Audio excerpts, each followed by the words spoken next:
Hello, all you cyberheads. The house will be in order.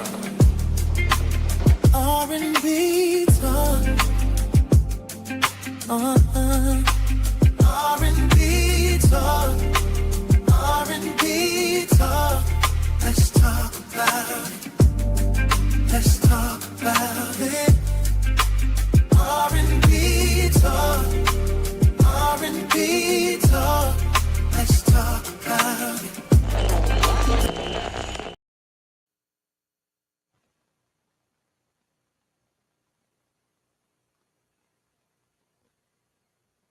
All right. Good morning, folks. Welcome to the Urban Heat, R&B Talk on a Thursday. My name's Steve Gooseby, going solo today. Rich Sports, he's on vacation. He'll be back next Thursday, and we're going to pick it up right where we left off. But got a great show for you today. A lot is going on in the world of real estate and mortgages. Trump is proposing a 50-year mortgage as opposed to a 30. So we're going to talk about that. I got my guy from Clear Capital who's standing by, so we're going to talk to him all about that, interest rates and everything that has to do with mortgages.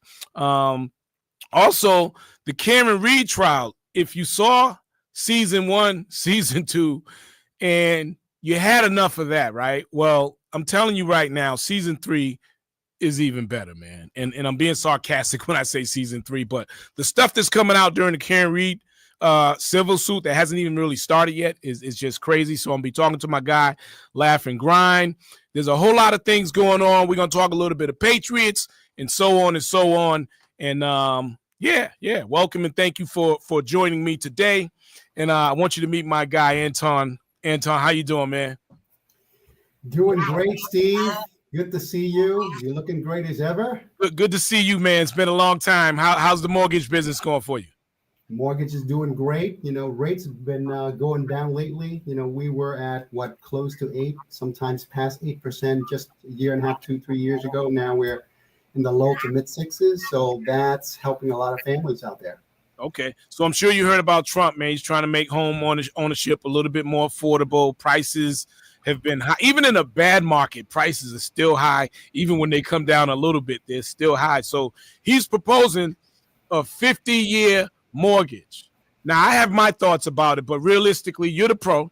So I want to get your opinion. What are the pros and cons if this thing even happens, man? What are the pros and cons of having a 50-year mortgage? Well, I mean, just like you shared, President Trump recently floated that idea of getting a 50-year mortgage going for the American home buyers, and the Federal Housing Finance Agency is actually considering it.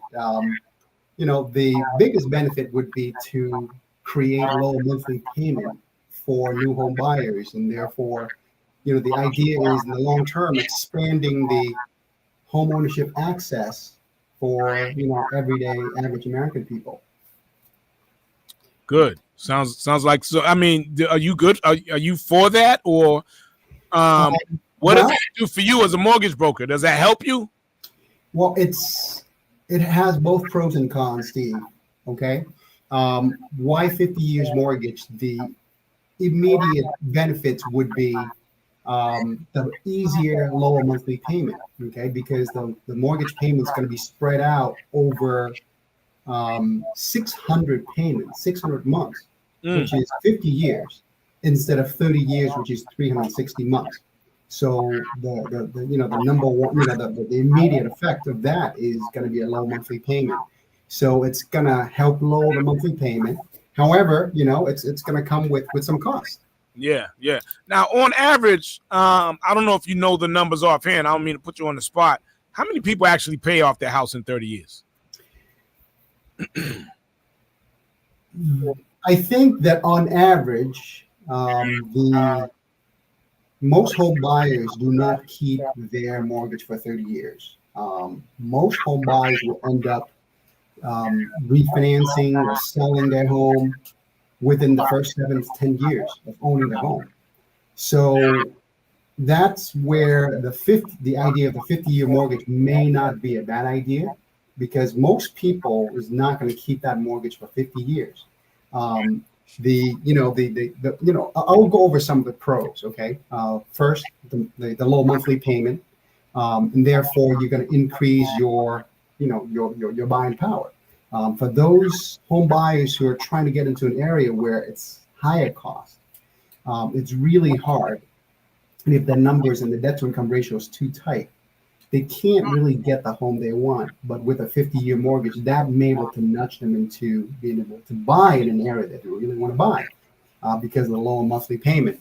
Another benefit would be, for example, an investor. Let's say an investor who wants to buy multiple properties, and all they really care about is cash flow. So the low monthly payment would work for that investor. And if that's going to enable them to buy maybe 2 or 3 properties at the same time because you can afford it on paper, so that they can get more properties into their portfolio immediately, then that could be a benefit as well.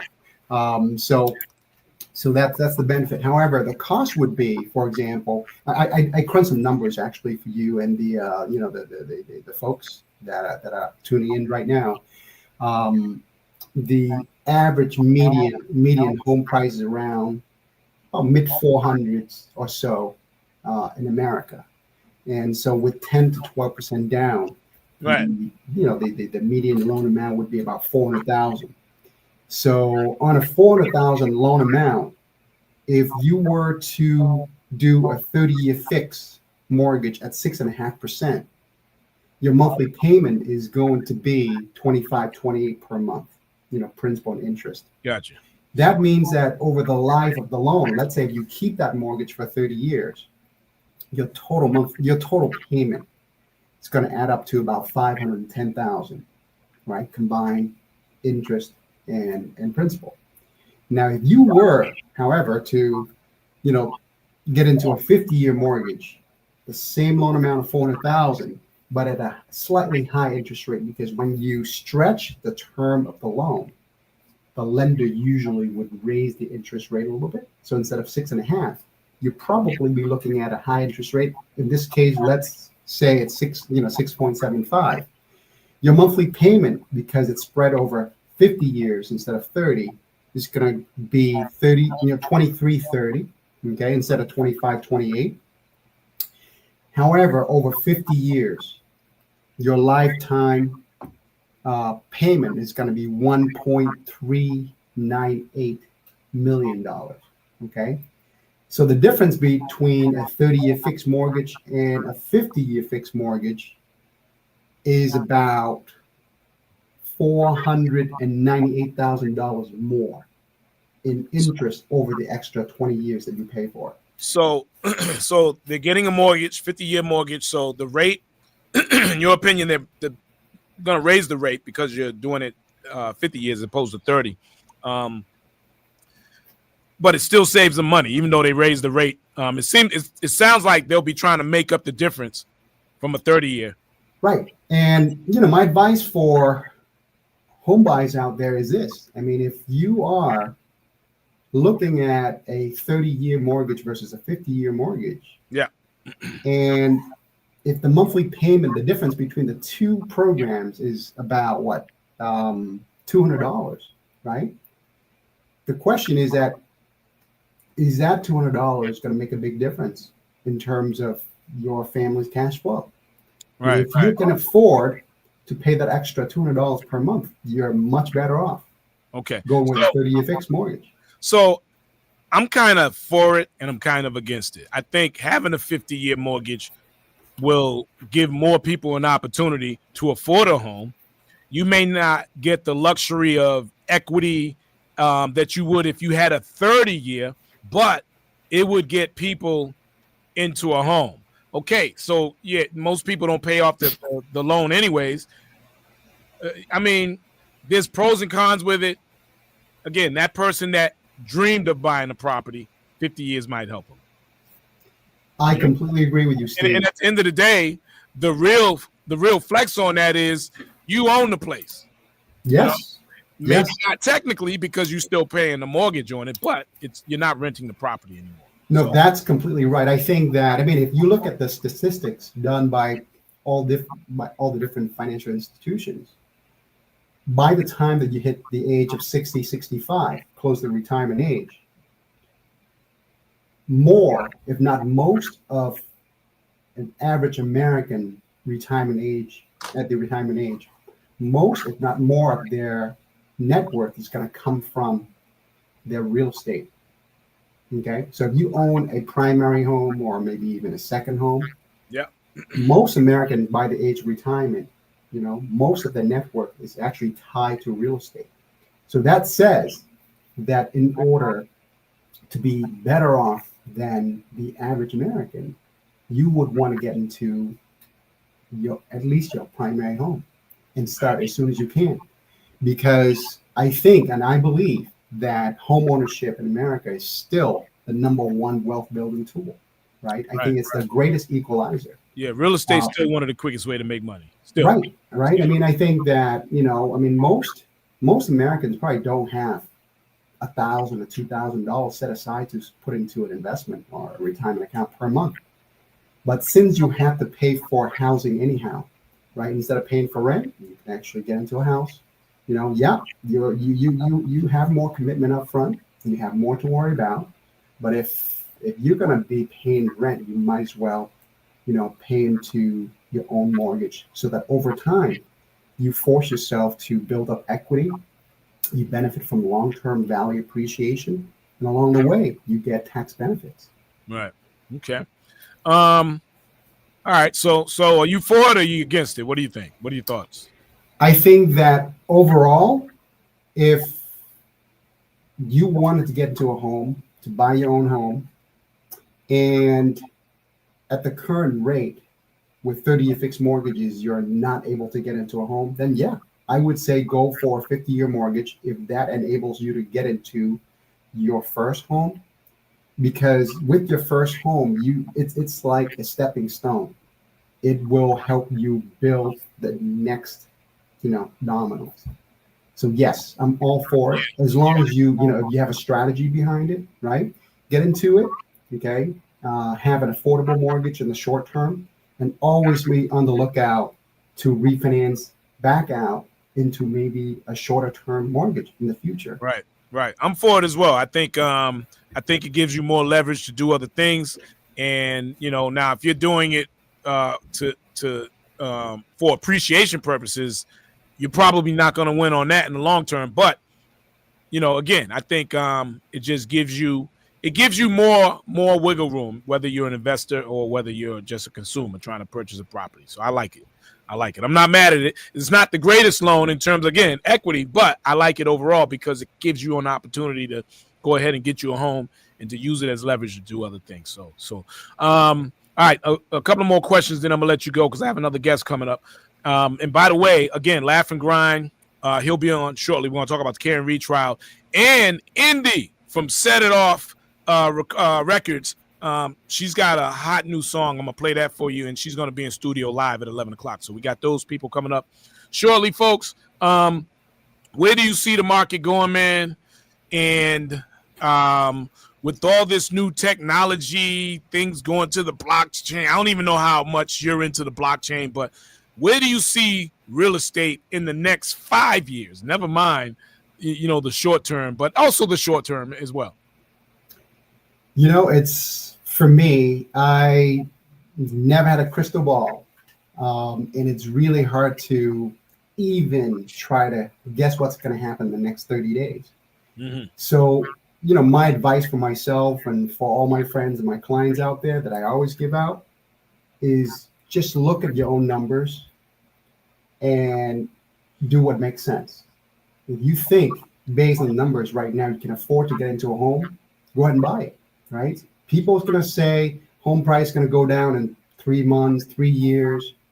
Look what happened in the last 10 years. Hasn't done that, okay?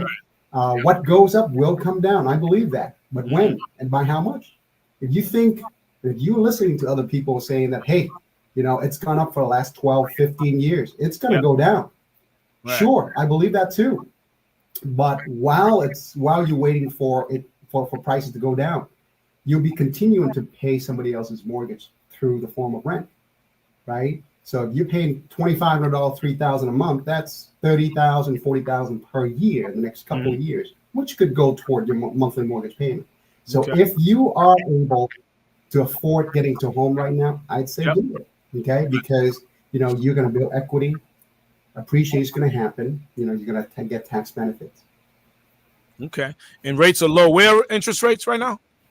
Right now, the average 30-year fixed mortgage rate's probably somewhere in the low sixes. Low sixes. Okay. Yeah. Mhm.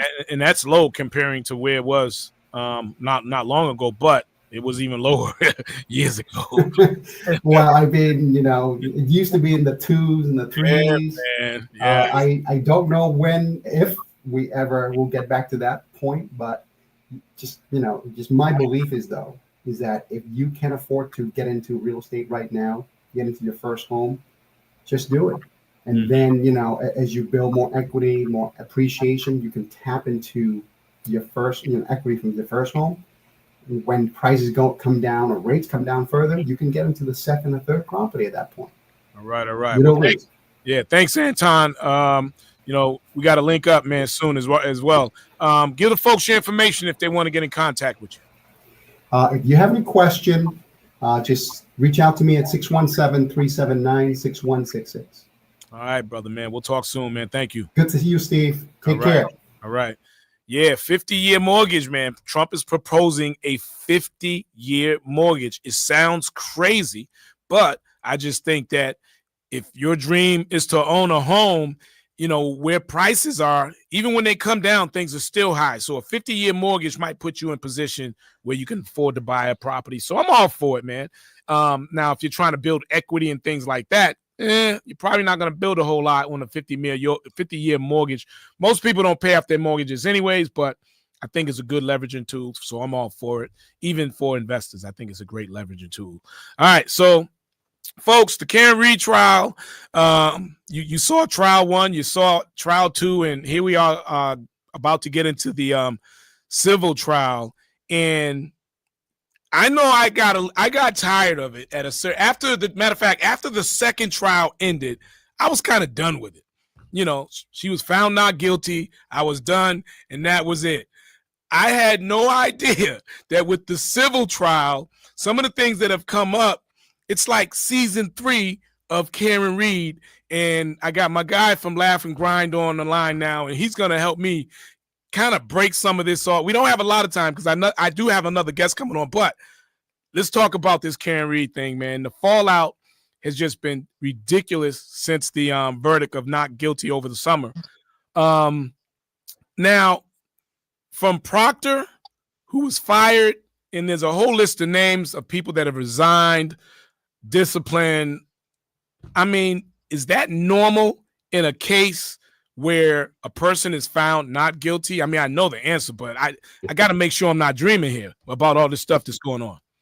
Steve, you are not dreaming. It's not typical. It's not very common. If someone's found not guilty, you typically will not have this mudslide domino effect of multiple police officers being reprimanded or disciplined or forced retired or resignation. So what you're thinking is correct. It's not common. It's not your norm. All right, let's talk about Michael Proctor real quick. He was fired because the board found his conduct compromised the integrity of the Massachusetts State Police and, of course, the public trust. Correct. And, the trust is a real big thing, especially after watching the first 2 trials. Right. Now, supposedly he had an app that deleted the emails and was supposed to delete all his text messages, which it did. Yep. But what he did not think about was the information was still in the cloud. And so they got access to that. And now all hell is breaking loose. His phone is like the most important thing when it comes to Karen Reed right now. What are your thoughts on all that? And some of the things on the phone. Yeah, so I think like right off the bat, when he lost his job, it wasn't obviously just because of the Karen Reed case. It was a combination of things over the years. That I think the Karen Reed trial was like the icing on the cake or the cherry on top. But knowing that he had an app, number one, that deleted everything but did not go into the cloud, the fact that there was just the intent to delete things is a problem to me. And now that they were able to find it over the last 13 years in that cloud, they're saying it's estimated almost 19 cases and counting that those text messages are going to affect even people that are guilty or people that are actually jailed innocently. it's going to have an enormous ripple effect, enormous, and it's just getting started. So some of these folks that are guilty might be let out, you think, or reduce sentences? What do you think will happen? I think when they go through their appeal process with their attorneys, there's a very good chance. Like the truth is, Steve, if someone's actually guilty, the text messages aren't going to matter. If they're guilty, they're guilty. The evidence lines up. But you might be seeing reduced sentences if some of the information and evidence that was presented was actually done unlawfully and illegally without proper warrants and procedures followed.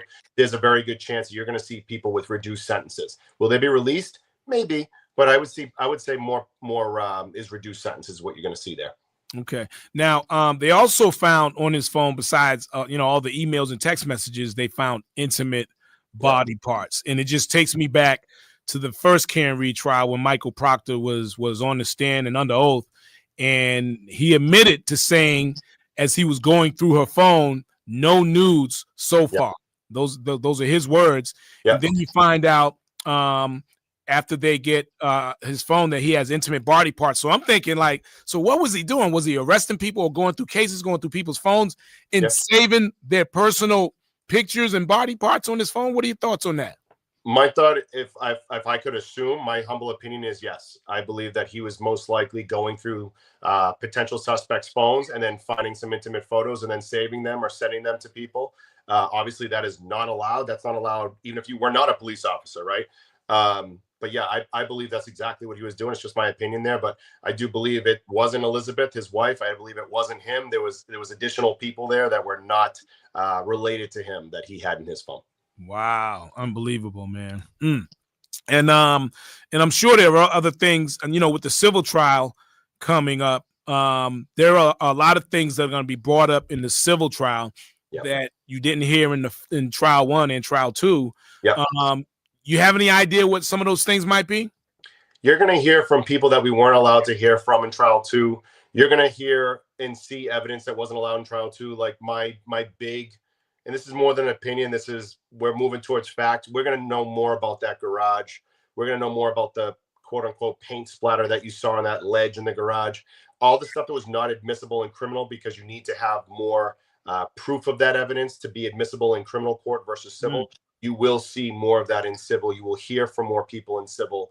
You will see a lot more text messages and phone call deletions and all that. You will see a lot more data in the civil case. Wow. Now you, I was watching you a couple of days ago, and you was talking about the shoe.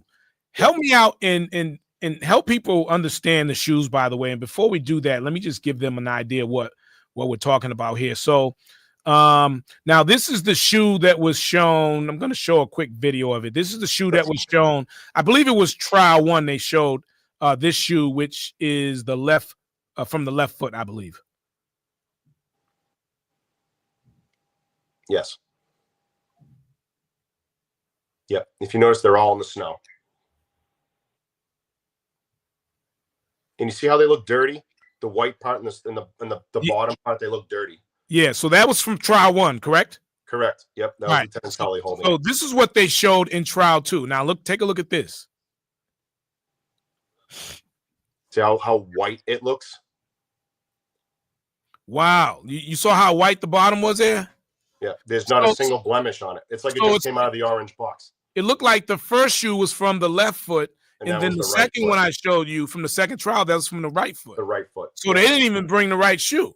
Nope. Why was that? So to me, there's a reason why they definitely didn't go into the same evidence bag to grab the shoe. In my opinion, that is not the right shoe. That's not the same shoe at all. That is too new. If you guys are, being from New England, and anyone who has snow, if you have a black shoe and it's rolled up in the snow, like we saw in the video that you just showed us, you would have a salt ring on your shoe. You'd have salt lines on your shoe. That shoe looks like it literally just came out of the orange Nike box. It looks too new.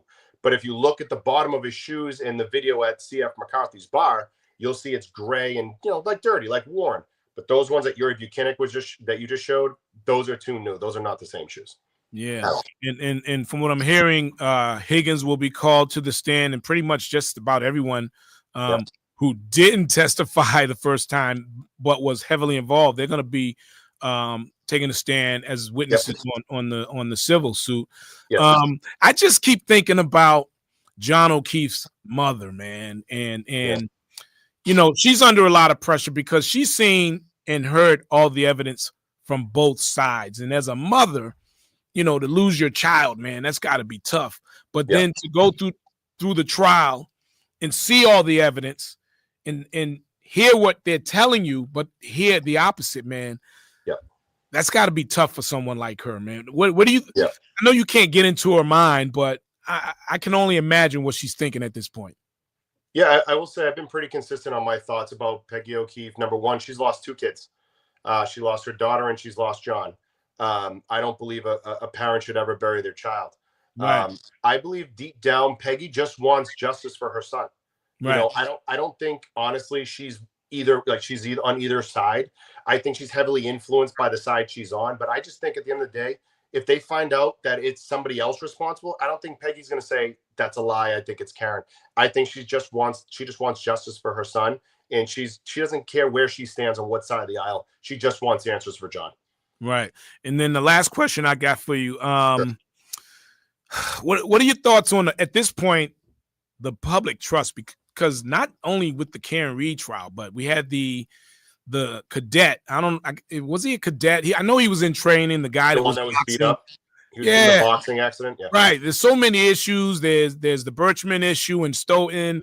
What are your thoughts on the public's trust at this point as a whole? Because a lot has happened just in the last couple of years where we got some bad police officers out there. Yeah, I think when you have Karen, Sandra Birchmore, you got Brian Walsh out of Cohasset, Massachusetts, but that Proctor was involved with. I think when it comes down to trust, I think it's at an all-time low. I think there needs to be more than just reform. You need to revamp the entire training policy. You need more transparency and visibility. What happened to, I believe his name is Enrique, the boxing accident. Yeah. That's not a boxing accident. The injuries do not line up to a simple, regular boxing accident. To me, that's not. But I think the trust is at an all-time low. And the only way it's going to be brought up is with transparency, visibility. And it's going to take time. You're not going to get trust in 6 months. It's going to take time. Wow. And this stuff has been going on it didn't just happen overnight. No. The cover-up, it just didn't happen when Karen Reed, as they tried to accuse her of killing John O'Keefe. And listen, it's been bad. a while. This is just the first time they've been caught. But I think this has been going on for quite some time, and now they're starting to have to answer for what's been happening. Right. Well, listen, man, I don't want to take up any more of your time. You want to give the folks your detailed information if they want to look you up, or? Yeah, absolutely. If you guys want to look us up on TikTok, it's Laugh and Grind Official. So you can find us right there, and we're live every single day. Feel free to ask whatever questions you guys want. All right, man. Thanks for joining me, man. We'll talk soon. Appreciate it. Thanks, Steve. All right. That's my guy from Laugh Out Loud. I'm sorry, Laugh and Grind, I should say. The Karen Reed trial, man. I'm telling you, man, if you saw trial 1 and trial 2 and the stuff that's coming out, the Michael Proctor thing with the phone, the information, the emails and the intimate pictures on his phone, just think about it. You're getting pulled over by a police officer and you're being accused of whatever you're being accused of. Next thing you know, your phone is evidence. They're going through your phone, and I don't know whose body parts are on his phone, but it's from someone who was arrested over the years that he arrested, or some case that he investigated.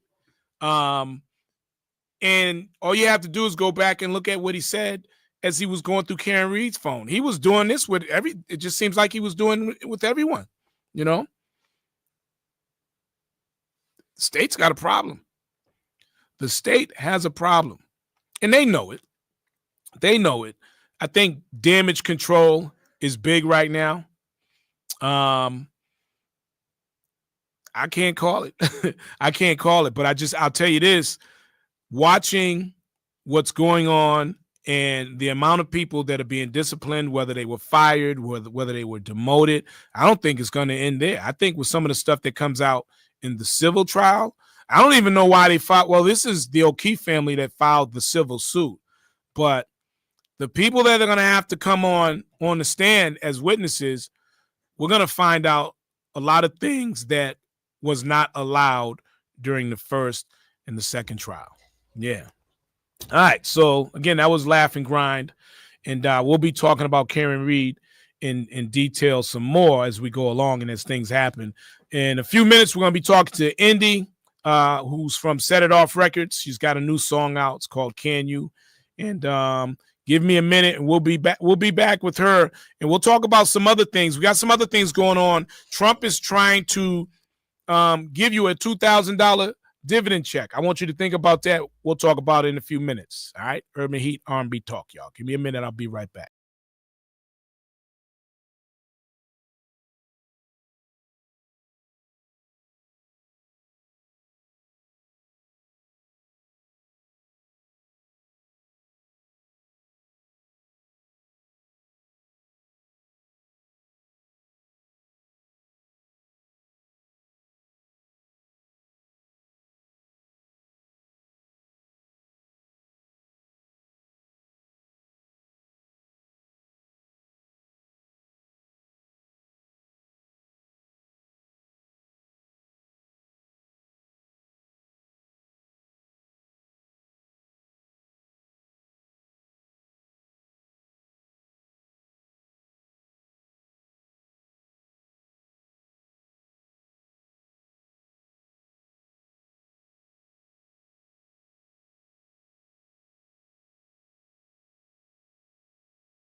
All right, listen to the Urban Heat R&B Talk on a Thursday. Got this beautiful young lady. She's going to be in here in a few minutes. Her name is INDY. We'll be talking to her about this project here. So, Give me a minute and we'll chat with her. But real quick, let's oh man, those vocals. She'll be here shortly, y'all. But yeah, let's talk about President Trump, who is offering everyone from middle to lower class a $2,000 dividend check. I want to know what your thoughts are about it. Give me a call at 617-238-7111. The money's supposed to be coming from the tariffs. Yeah, what are your thoughts about it? A $2,000 dividend check from Donald Trump. Yes. Now, personally, I don't think it's enough. I don't think it's enough. We all know about inflation. We all know what it costs to go to grocery stores and come out with bags of groceries is not what it used to be. And so that $2,000, I mean, are you going to accept a check? Especially you folks that don't like Trump. A lot of you do not like Donald Trump. And I only say that because, you know, and I'm not saying that I like him. There's just people who, when they see him, when they hear him talk, that vein pops up. You know that vein in the corner of your head or on the side of your neck? It pops up with a lot of folks when they hear and see Donald Trump. They really despise him. So are you going to accept that check? That is one question I have. 617-238-7111.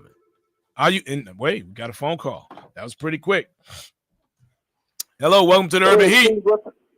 What's up, Steve? It's me, man. Rich Sports. How you doing, brother? Hey, what's good? How are you, man?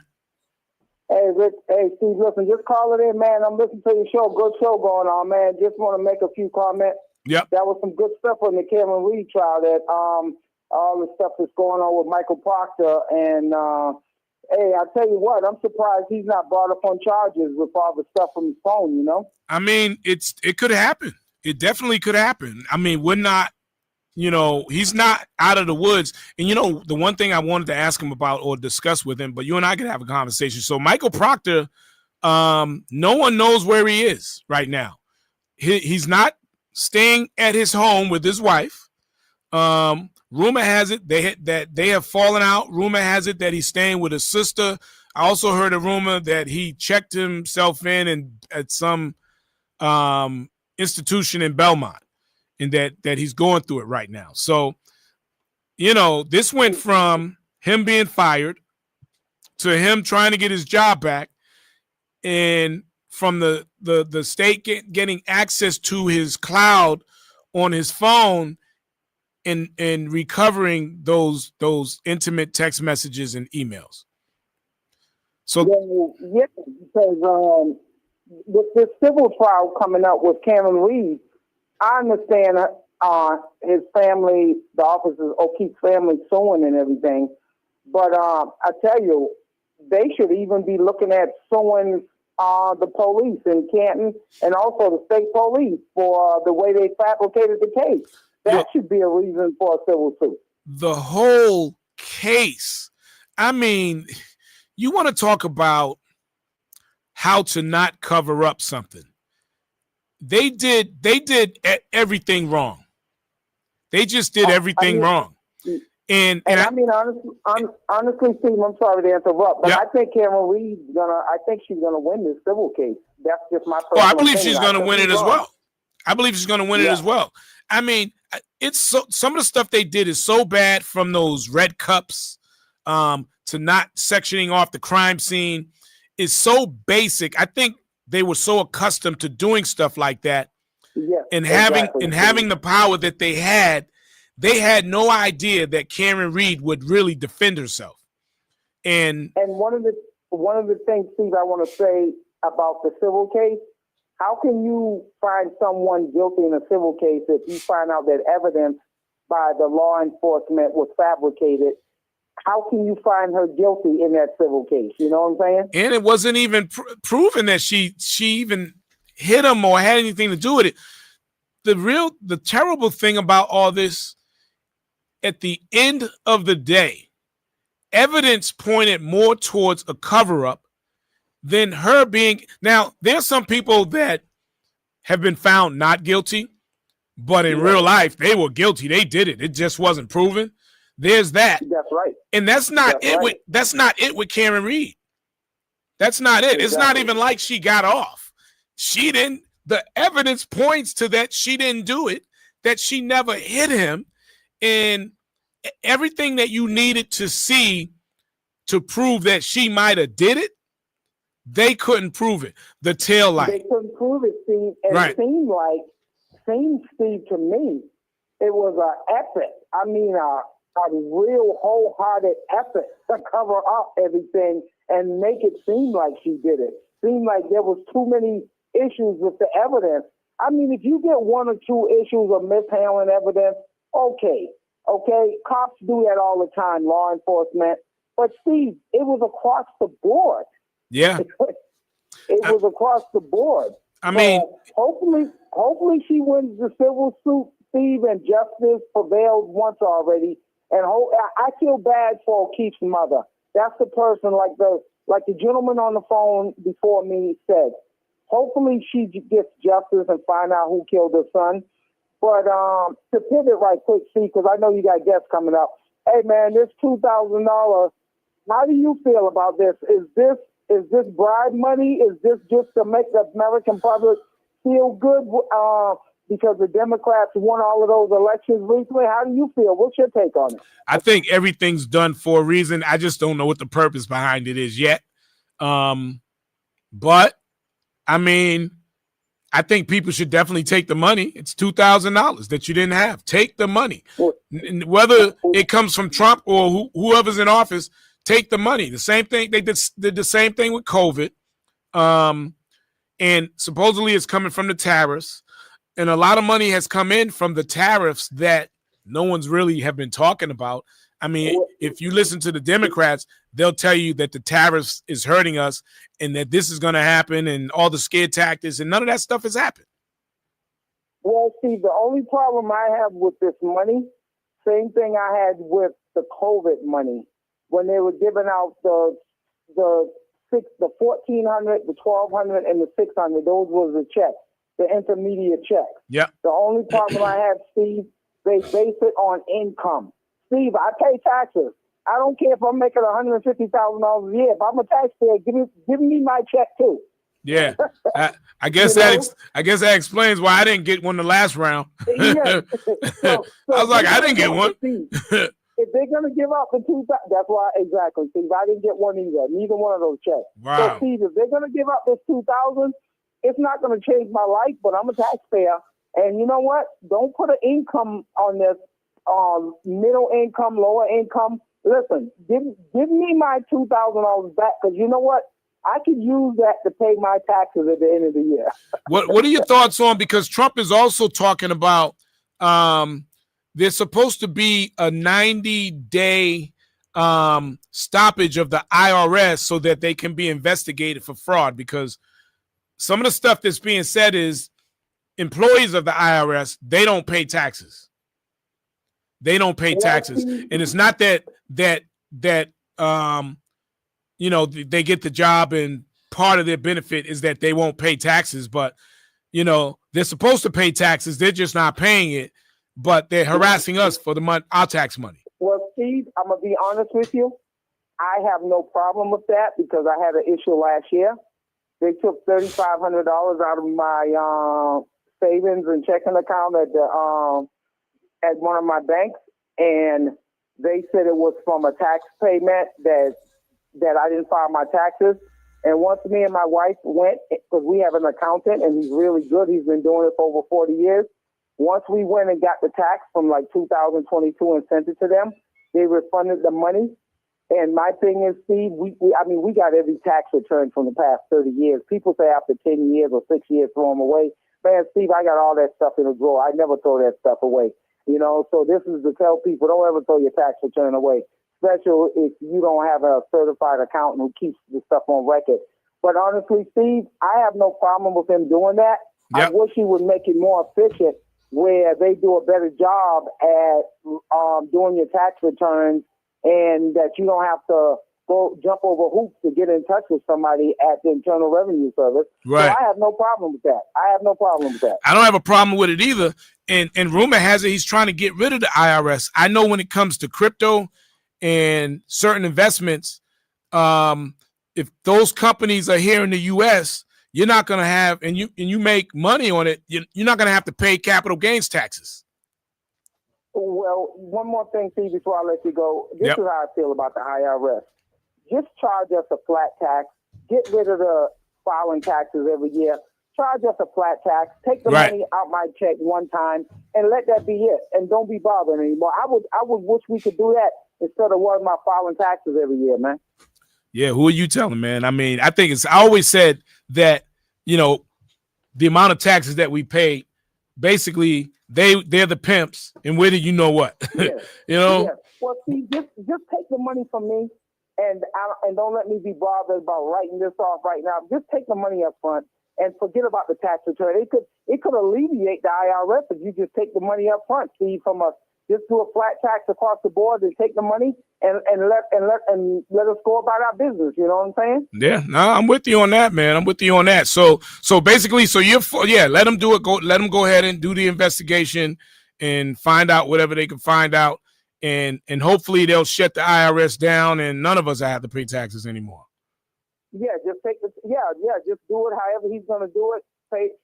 Take the taxes however they do it, and in this point in time, do we really need an agency with all the computer data? Just take the money from your check every week, right? Let it go into the national fund or whatever, and Steve, that be the end of it. Don't have people scrambling at the end of the year trying to file taxes and everything, Right. I'm with it, man. Hey, I do want to talk some Patriots with you real quick, man. So the game on tonight. So if you have YouTube, normally you can watch the game on that or any Disney channel, but they're going through something right now. So most people, unless you have Prime, you're not going to be able to watch the game tonight. So what are your thoughts on that?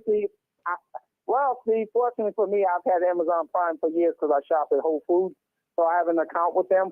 So I've been watching the games the past couple of years actually on my phone. Right. If I'm not at home and I'm in the car or if I'm at my local gym and they don't have it on there, some gyms don't even have it now because they don't want to pay for it. But I watch it on my phone. I sit in my car, watch it on my phone if I'm sitting somewhere, or once I get in the house, I pick it up. But yeah, Steve, you know what? I'm going to be honest. I'm all over the place right now with the NBA. I'm chasing NBA games, Apple TV, Peacock, Amazon. Man, Steve, I don't know what channel games are on anymore, man. I'm all over the damn place right now, man. It's very confusing because, you know what? All you want to do is turn on your TV and watch the damn games. When it's on ESPN like last night, I was good with that. Okay. But, Steve, you know what it's all about. It's all about making us pay more. It's all about the dollar. Yeah, they want us to, and I refuse to do it, man. I'm not going to have 10 different apps to watch TV. I'm not doing it, man. I'm not jumping apps either. Right now. So if I don't see the game, I don't have. I used to have Prime. I don't have it right now, and I refuse to pay for it. So if I'm going to watch a game, I'm going to either watch it at somebody's house or I'm going to go to the bar and watch it. That's what I'm doing. I've been doing lately, Steve, at 11 o'clock at night or 12:30. When I'm up late anyway, I turn on ESPN Sports Center, and in 1 hour, I've caught up for the whole day or whole evening of NBA games, seeing the highlights, Steve. Right. And that keeps me caught up with everything, man. All right. The games I don't watch, I'm fine with that at this point in my life, All right. Hey, thanks, Rich, man. We'll get up later on. All right, man. See you. Thanks, bro. I appreciate you, man. All right. That was Rich from Rich Sports talking a little bit of Patriots right there. All right. So my guest is here. Let me get her lined up.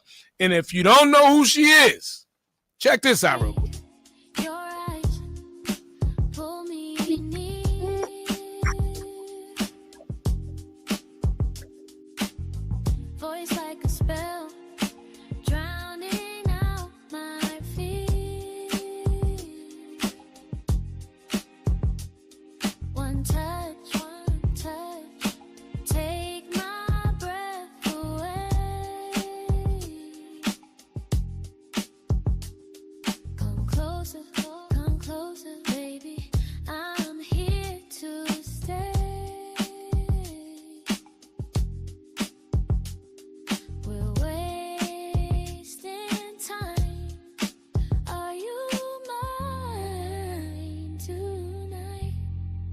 feel the same way that I do, baby.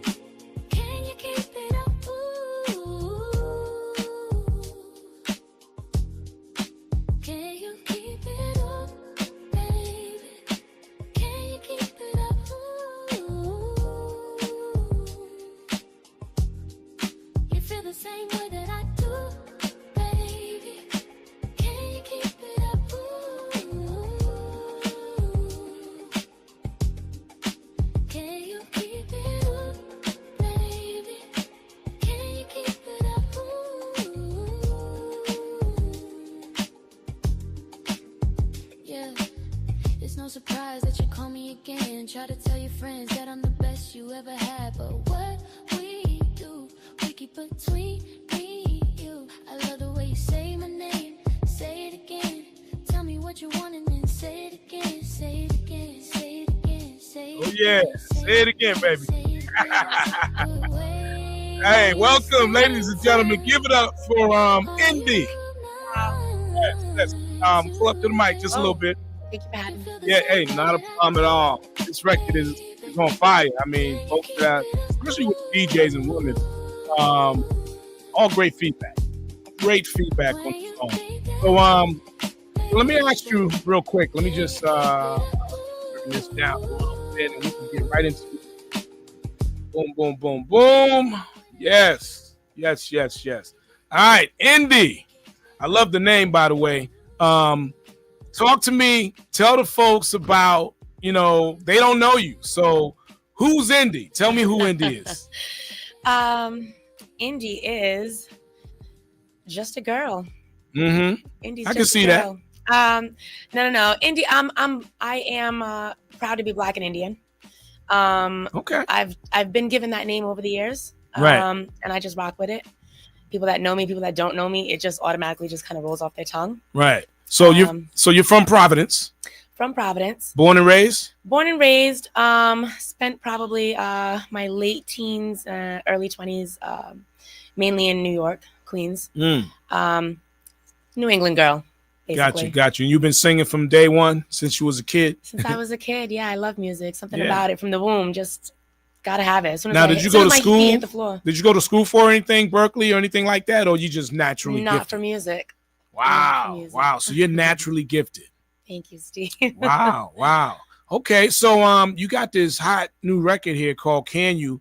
What were you doing just the past several months ago? Because I want you to tell the story about how you met the guy and who the guy is that worked with you and put out this record, man.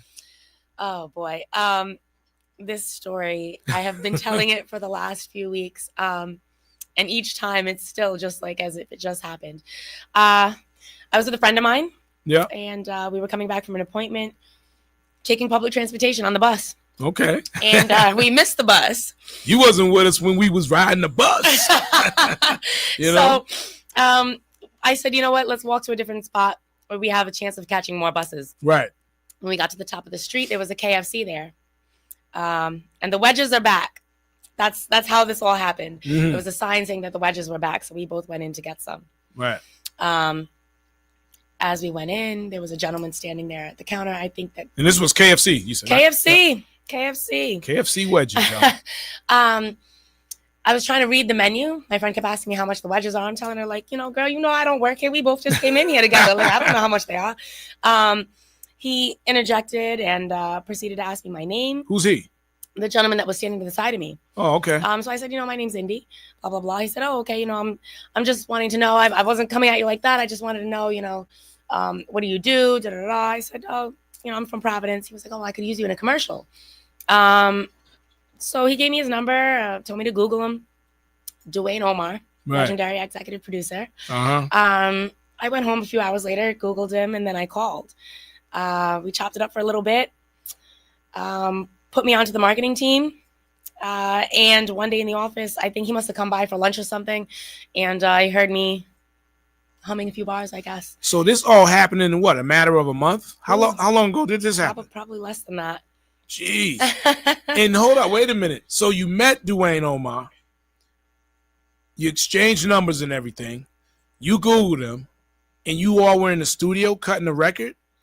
right after? Yeah, pretty much. Jeez. And y'all came up with that? Chance of a lifetime, right? That very rarely comes around. He's brilliant. That's all I can say. I'm blessed to be working with him. Right. Anything he touches is fire. You know, even like the rough draft. I'm like, oh, that's fire. I'm not done yet. Oh, okay. Excuse me. Sounds done to me. Right. Right. Yeah, listen. Everything happens for a reason. I can tell you that much. Wow, what a story. You going to KFC to get you some wedges, because the wedges were back. Wedges are back, hey, the baby. wedges were back. Let's go to KFC. You know? And he was what was he in the KFC for? What was he buying? Oh, I think he was getting a bucket of chicken. Mm-hmm.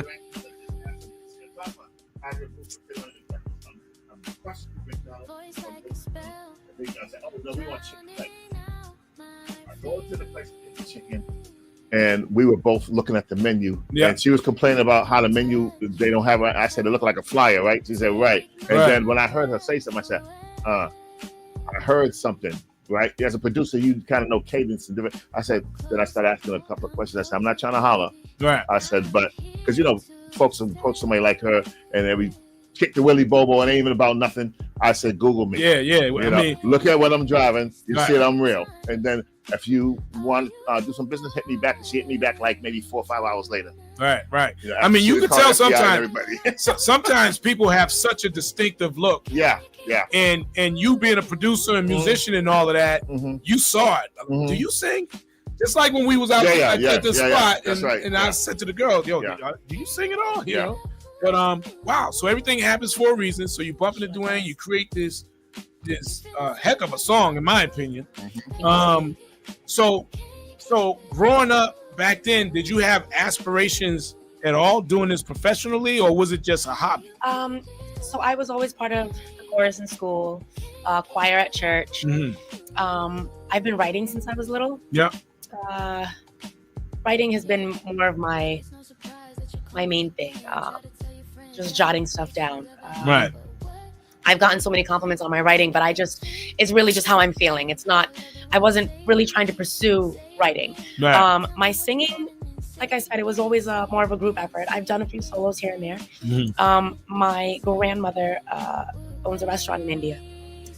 So it's she does ballroom dancing. Yeah. And we have karaoke nights. So I used to always open up on karaoke night for her.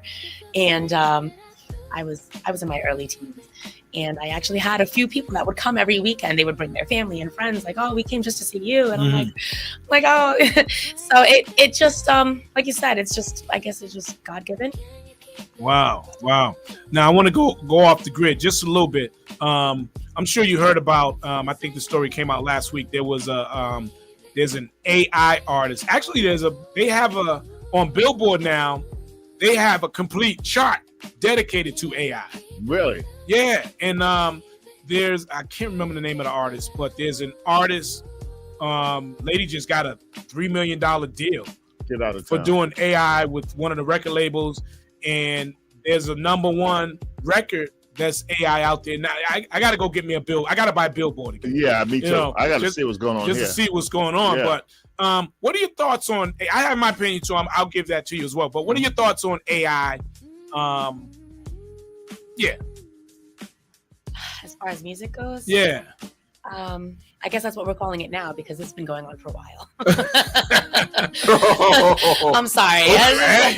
You know, listen. Is he right? But it's just called something else. Yeah. I never looked at it that way, but you got a great point. Excuse me. It's, here's the thing. Going in the studio and being able to produce something, that's all fine and well. But to come out into the public and ask people to spend their hard-earned money to listen to something that sounds absolutely nothing like that's not real, the track, right?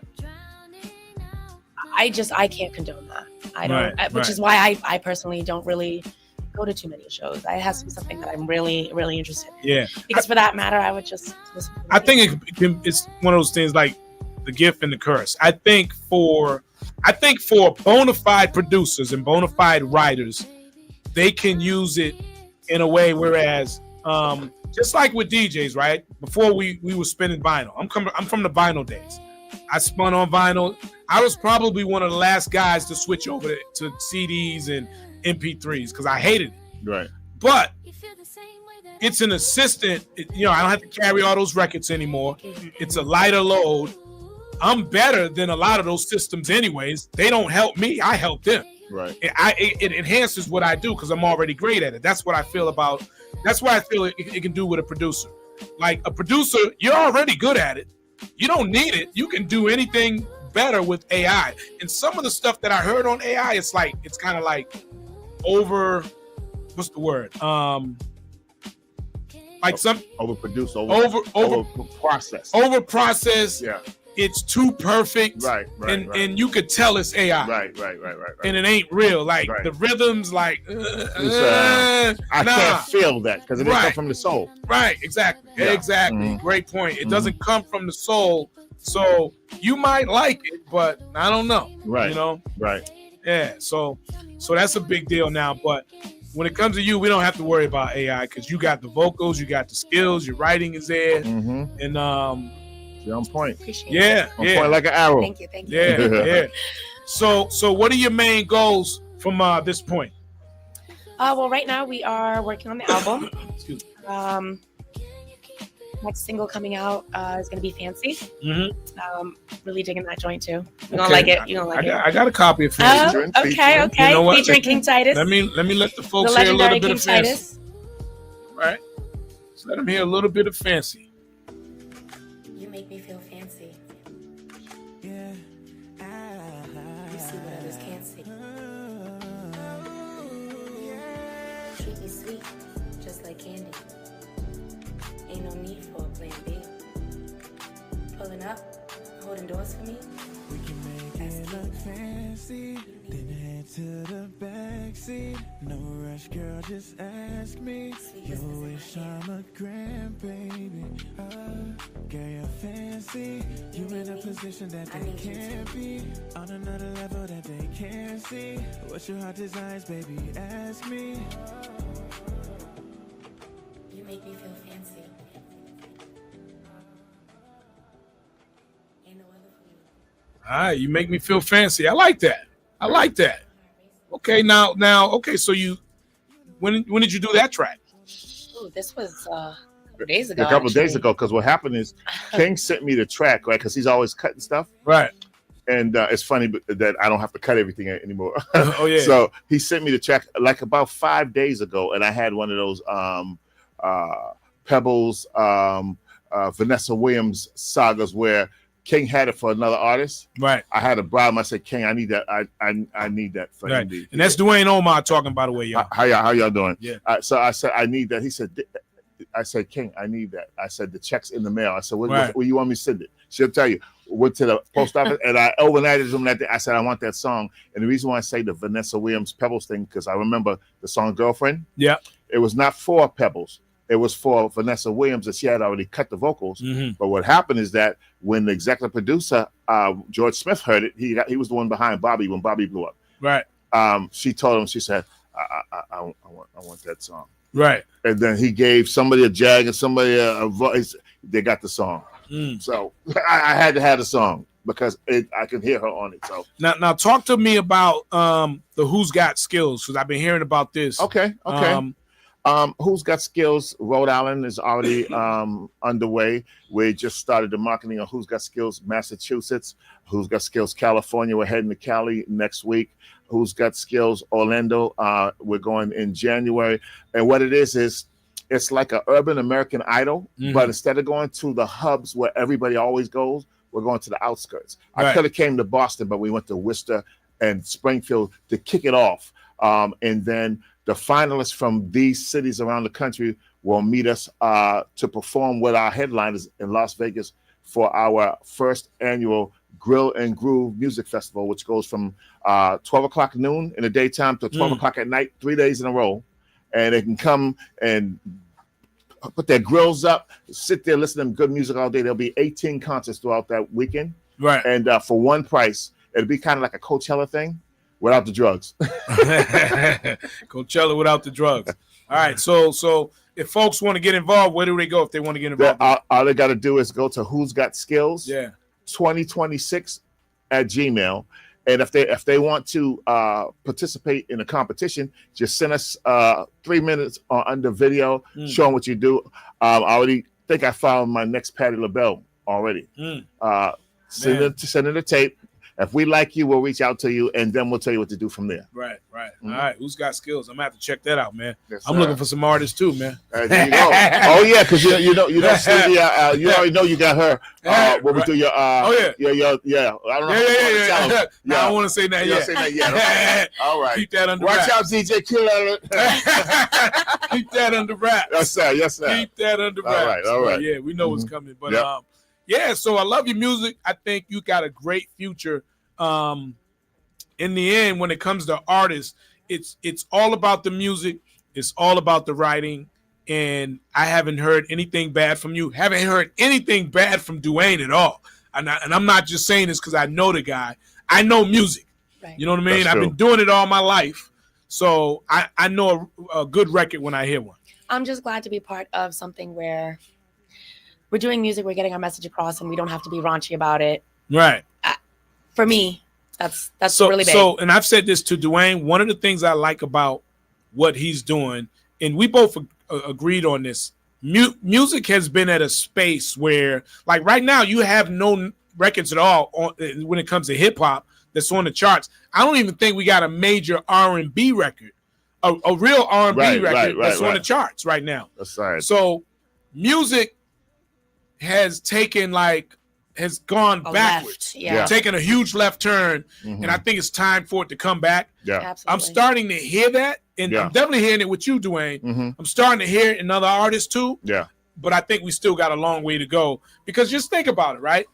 In the 80s and 90s, you know, you had Guy, you had Keith Sweat, Johnny Kemp, New Edition, Bobby Brown, and none of those artists sounded alike. Right. And even if you go back further before that, George Clinton Jazz days, Band and Lakeside and all that. Even George Clinton, none of his records sounded the same. He had 1,000 records and none of them sound the same. Yeah, you're right. So, but today, a lot of the music, the beat, they all use the 808, like that's the only thing that exists. That's all it is. Right. You know, there's not enough talent where you can go in there and create a song. Yeah, exactly. You know, exactly. And on the hip hop, again, Arrested Development didn't sound like Salt and Pepper. Two different artists. Didn't even use the same drum pattern. Right, exactly. You know what I'm saying? Exactly. Your Kumo D's and just so we can go on and on and on, man. You know what I think it is when they see someone make money doing something, even if it's garbage, then you get your copycats to do the garbage. Yeah.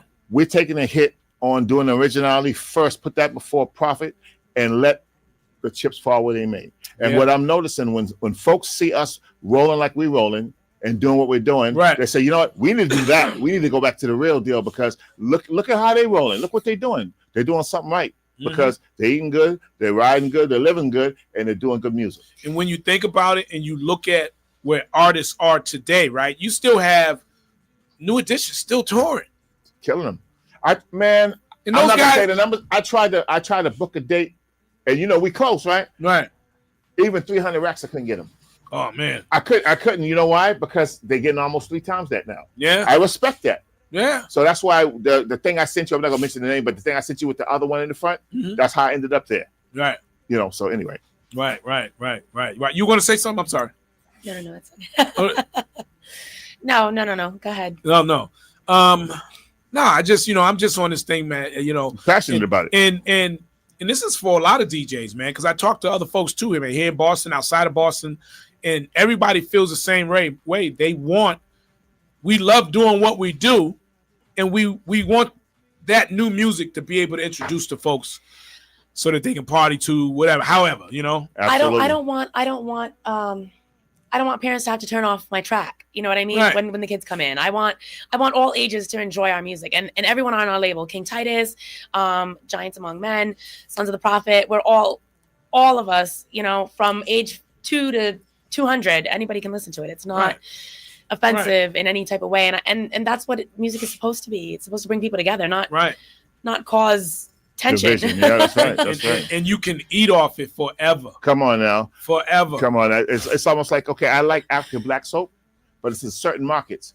But let me tell you something. If I get some gain or some tie, that's going to be in every market. You see what I'm saying? Right. So one thing I wanted to mention is that the whole thing that we're doing, the whole movement, right, is to culminate beyond the festival to the return of the old school movie, which we're shooting next year. Just got a green light yesterday.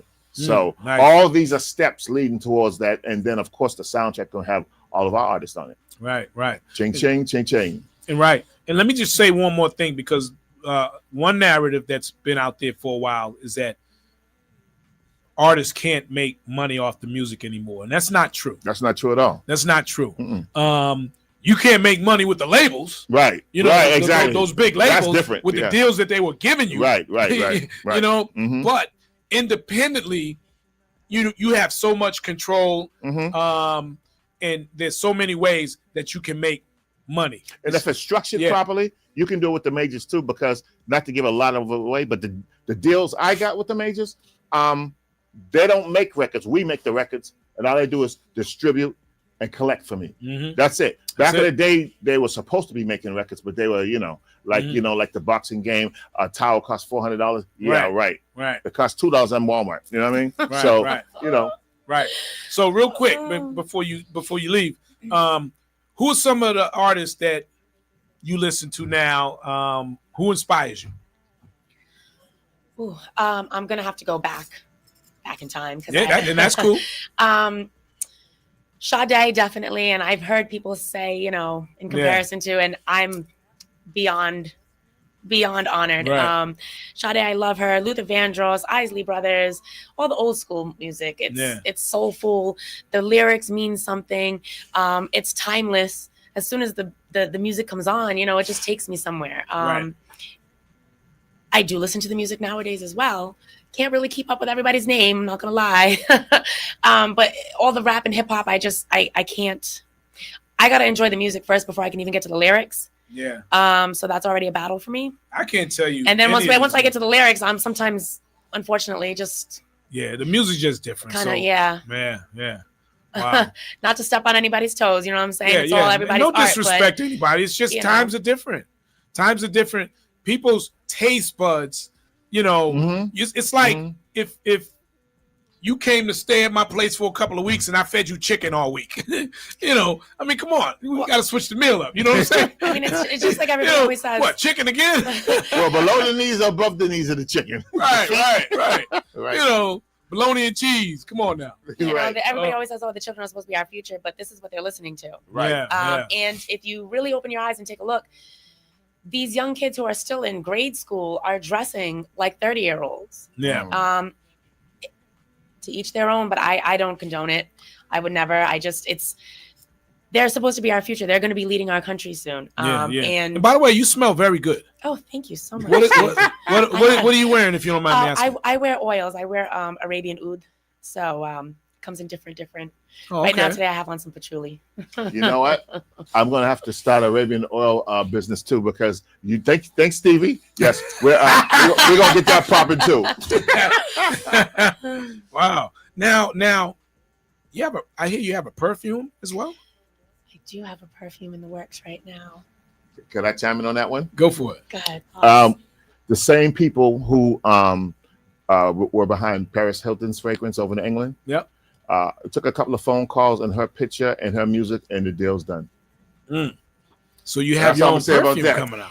I do. Is it out or is it coming it's out? coming. It's coming and she out. designed the bottle. Wow. Yeah, we're like messing with some AI stuff that's trying to give the manufacturer an idea. And she said, no, I want it to look like a paisley. At the time, I knew what the paisley print looked like, but I didn't know what a paisley looked like. Right. So when I told her, give me a paisley, it puts that out, and then she started messing with it. I said, that's it right there. So now that has to be the look. Right. So I'm trying to, like I said, I'm proud of being Black and East Indian. I'm trying to keep that focus with everything that I'm doing. I want to incorporate that in everything. And being blessed to work with Dwayne Omar, I get to be hands-on. I have, get to put a little input in my stuff. So right. And that's one of the keys, I think, for artists, because you have to use your music as a marketing tool. Come on.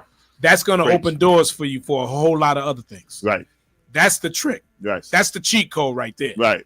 You know, take your product and market the hell out of it, and use that new audience that you gain for those other things like your perfume. You know, I grew up on stamps, all that, you know what I mean?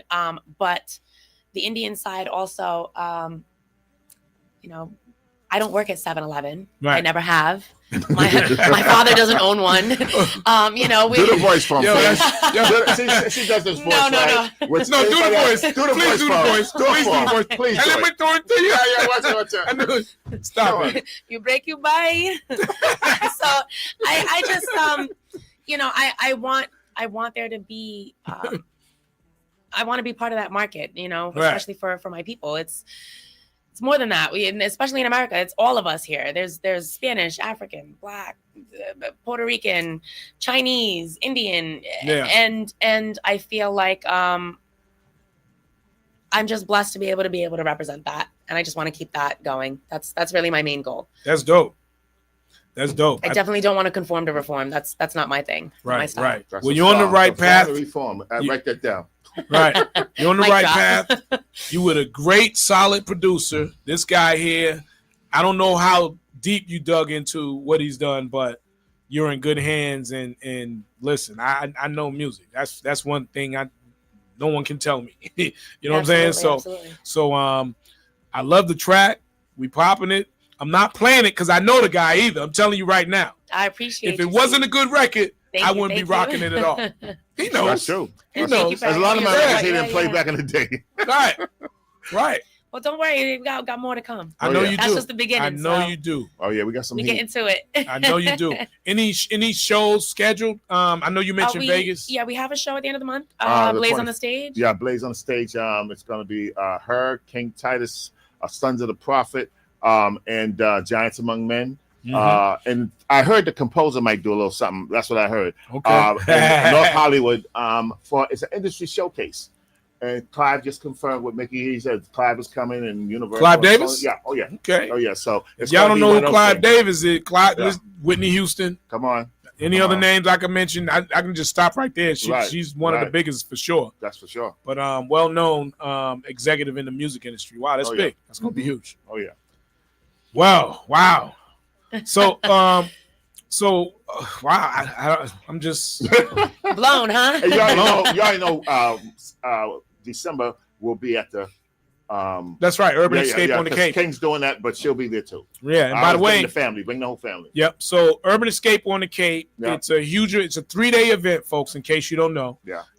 There are events that are going to be scheduled during the day, and then there's going to be events at night. Mm-hmm. Lots of great parties. 3 days, 3 nights, December 29th, 30th, and New Year's Eve. As he said, King Titus will be there performing. And also, you know, as you know, I do this thing with cryptocurrency. We're gonna have a crypto and drinks and food and all kinds of stuff during the day. So go to Urban Heat. I'm sorry, yes, go to heat981fm.com and get your tickets. And it's gonna be a great event. We got Big Bub, who's also gonna perform. That's my Troop man. is coming. Adina Howard. Y'all remember Adina Howard? She's Uh-huh. gonna be there. Pierre the man. comedian. And more people are being added too, from what I'm hearing. Nice. Cherry Dennis is going to be there, formerly Bad Boy Right. singer. So it's going to be a great event. If you're not doing anything New Year's Eve, and you don't even have to be there all 3 nights. Pick what night you want to come. If you want to just come the first night, second night, third night, or just during the day, or all 3, you got the option. So thank you for coming through. Thank you for having me. Looking forward It's a to pleasure. looking forward to hearing the entire project and what I'm hearing so far. It's there. It's there. It's only going to Perfect. get better from here. Yeah, that's it. All right, folks. This is INDY Set It Off Records recording artist. I'm gonna play this track for you one more time. We're gonna take some pictures and we'll be right back. Give me a minute, y'all. Urban Heat, R&B Talk on a Thursday. That's not it. There we go. Why ain't this playing? Oh, there we go. My fault. There we go. I got you. We'll be right back.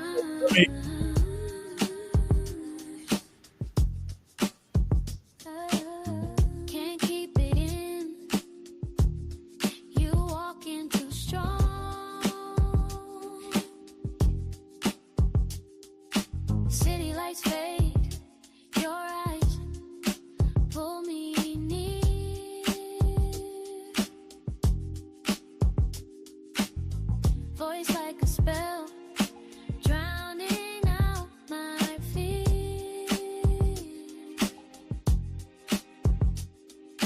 One touch,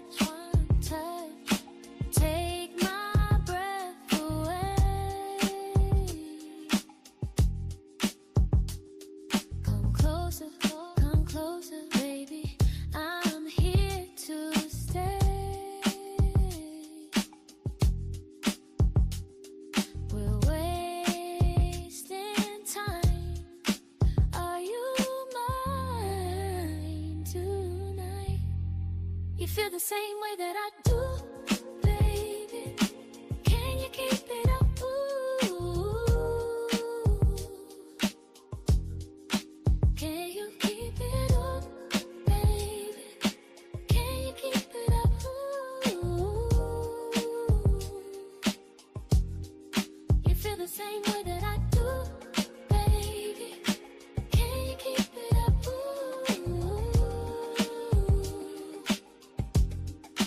Can you keep it up, baby? Can you keep it up? Ooh.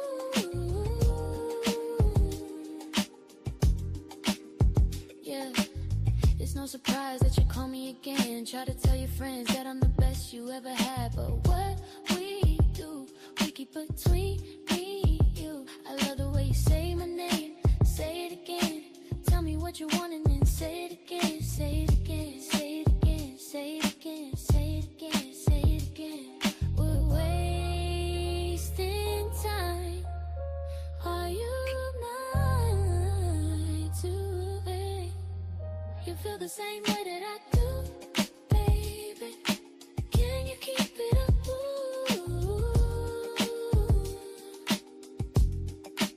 When you think that ooh, baby, can you keep it up? Ooh. You feel the same way that I do, baby. Can you keep it up? Ooh.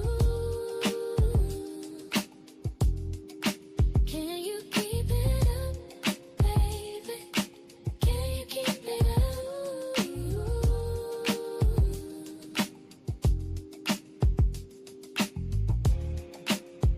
All right, Urban Heat, R&B Talk on a Thursday. About to get up on out of here, but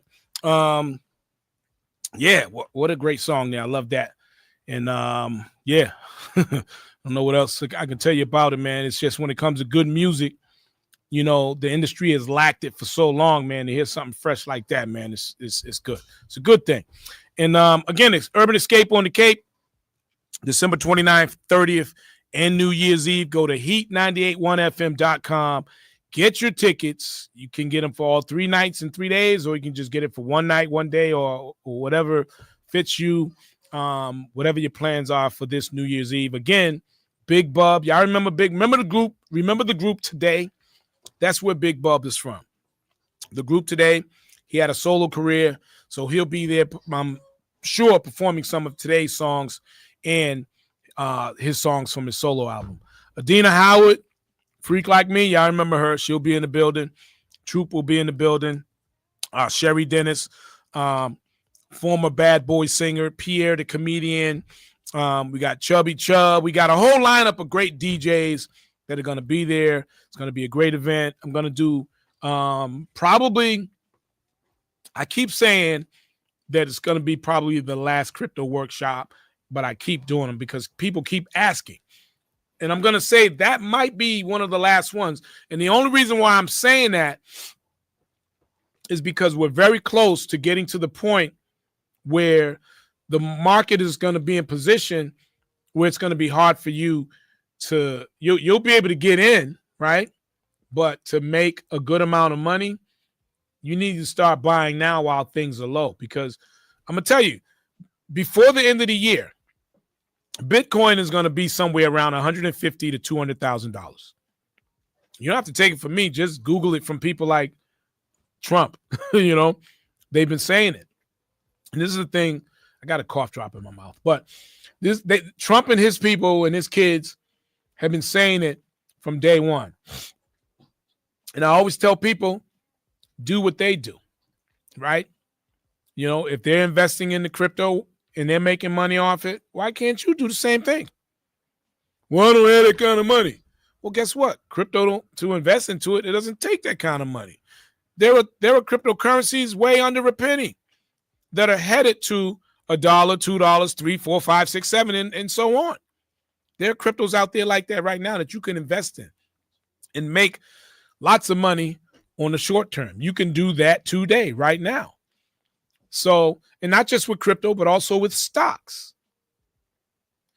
You know, when you hear them talk about trillion, and they've been talking about this a lot lately, more than I've ever heard anybody in the government talk about numbers in terms of trillions of dollars coming into the market. They've been talking about it a lot for a reason. And that is because the infrastructure is being built right now. They're using that money. There's this thing called Stargate. You can look it up. Stargate is being built in Texas right now. Right? So it's supposed to be one of the brains for AI, and that is the place in the country where one of the brains is going to be, in Texas. They're building that right now. How much you think that costs? All this stuff is going to put a big surge into the market where a lot of the AI stuff in crypto is going to go crazy. It's going to go bananas. But if you're not invested, you won't make any money on it. You'll watch other people make money on it. There's about 80 ETFs. There are about 80 ETFs that are going to be approved between now and before the end of December. And quite a few of them, now that the government is opening back up, all right, with that happening, some of them will be probably approved in the next week to 2 weeks, those ETFs. That's going to put a big surge into the market. There's a lot of things that are going to happen between now and then in the end of the year where Bitcoin is going to be at $150,000 to $200,000. Just like that. And if you own a little bit of it, you don't have to have a whole coin, but if you own some of it, you're going to make money. As it goes up to 150 and 200,000, you're going to make money whether you invest 25%, 30%, 50, whatever. You're going to make money on it, right? Again, about 80 ETFs waiting for approval. And now that the government is pretty much about to open back up, a lot of those approvals are going to come very soon. The other thing that's going to happen, there's this thing coming into law. It's called the Clarity Act. The Clarity Act is going to give banks and financial institutions clarity on what they can do with cryptocurrency. They're just waiting for that. As soon as that is approved, you can best believe the market is going to surge. It was said during the shutdown that it wasn't going to happen until the 1st of next year. But now with this, because there was rumors saying that the shutdown was going to go all the way into the end of the year, which would have been bad for the economy and, you know, folks with SNAP benefits and so on and so on. But now with the government opening back up, the Clarity Act is back on the desk, and it's going to get approved. There's already a couple of laws that were already approved. This law, the banks are just waiting for the green light for them to begin to advertise to you, since you don't like listening to people like us tell you the facts. The banks are going to tell you. I just hope by the time they tell you, which is going to be sooner than later, that it's not too late for you to jump in and get some of these cryptos that are pretty cheap. Because as you wait, the more people get in, what happens? The price goes up. Instead of you getting it at a penny. Once upon a time, Bitcoin was $11,000. Once upon a time, it was just a few $100s. I didn't know about it then. I wish I did. And anybody knows me that they can tell you that if I knew Bitcoin was that price or knew about it back then, I would have bought something. I'm always, if you want to get to know me, I'm that guy on the left. When everybody's going that way, I'm like, hold up. Why are they going that way? I don't know, but I'm going, not me. Nah, I ain't running because everybody, they might be running into, running off a cliff. I ain't doing that. That's me. So someone could have came up to me and said, nah, I ain't trusting the man. Man, sound like a scam. Yeah. I just kind of look at things a little differently. So if I would have known about it back then, I would have definitely invested. Because I look at it as something that I ain't got anyways. And if I lose the money, it's just money. It's just money lost. As much as, listen, me and my guy, I'm not going to put his full name out there. Got a real good friend. His name is Mark. One of my best friends. Him and I have blown so much. Growing up, we always had money, and we blew a whole lot of it. Only because we just didn't know what, that's all we knew. We knew how to get it and then blow it. We always had everything. In high school, you know, in high school, you had to pay for lunch and things like that. Not everybody had money to get lunch. You want some fries? Yeah, I got you. You know, I mean, we were those kids, type of kids.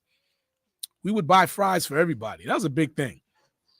I know it sounds a little corny right now, but back then that was big. And them fries were good, man. I remember in the cafeteria, man, we go there and you just get the fries all day, man. It was a good thing. But yeah, so I think everybody should look at it this way. There's that thing. You don't want to love money anyways. It won't be good for you. If you love money like that, it'll never be good for you. And I like it, but I don't love it like that. And I treat it the way it needs to be treated.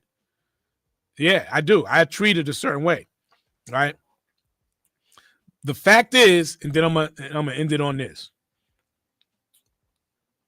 If you lose it and you never had it, and you had the opportunity to flip it, that's what you call taking a risk. You have to take risk out here if you want to make money. I don't care what it is. If you're that person that's gonna play the tightrope, I don't want to lose anything, then you'll always be where you are. You can't complain later on down the road, and you can't get mad at the next person. And a lot of folks like to run their mouths. You shouldn't even talk about the next person because if he loses money, you lost it. So what? Big deal. It's just money. You can't take it with you. When you're gone, it's gone. Somebody else going to get it, and they're going to blow it. But the one thing you do got to know how to do, you do have to know, especially, and I learned this later in life, I know how to make money work for me now. I didn't always know that. I was never taught that. I didn't grow up with any financial literacy like most people, or most of us anyways. We didn't get that in school. They definitely don't teach it in school. We talk about that all the time. But I know what to do with it now. More than ever in my entire life. You can give me $1. I'll flip it without putting it in the markets. I'll flip a $1 bill easily. Nowadays, I know how to do that.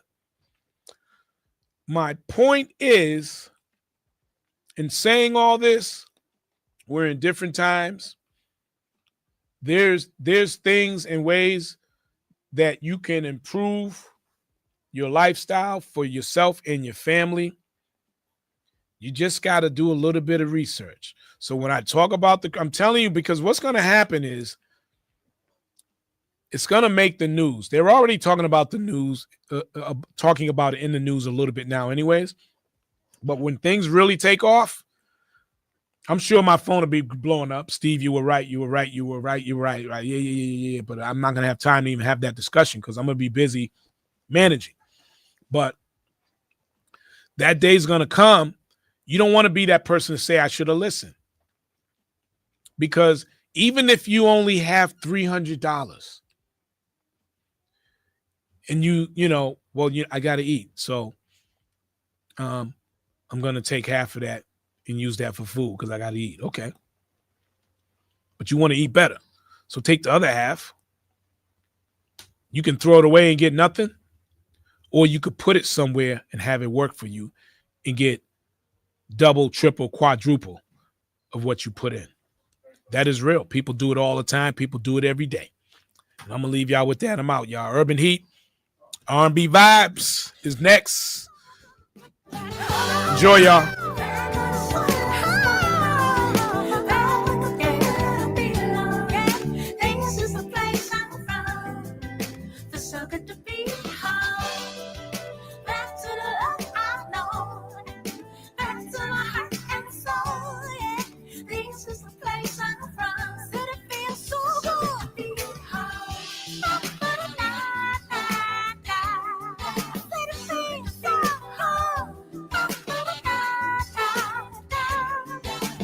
So let the feeling